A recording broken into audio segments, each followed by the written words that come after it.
When Iceland was hit by an earthquake, few of us probably had the imagination to conceive what this would mean to the rest of the world.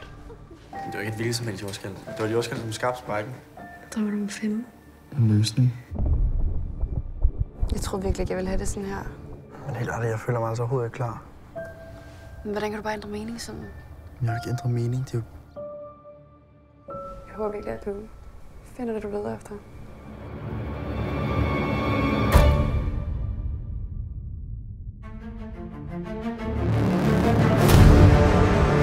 It's been a long journey. What we do now is crucial for generations to come. Make this mission count.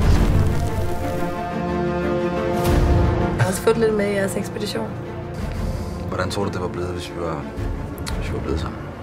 Jeg har et liv, Elias. Det er din familie. Vågn op. Sprækken siger nu. Kan du høre det? Man fødes, man lever, så man væk.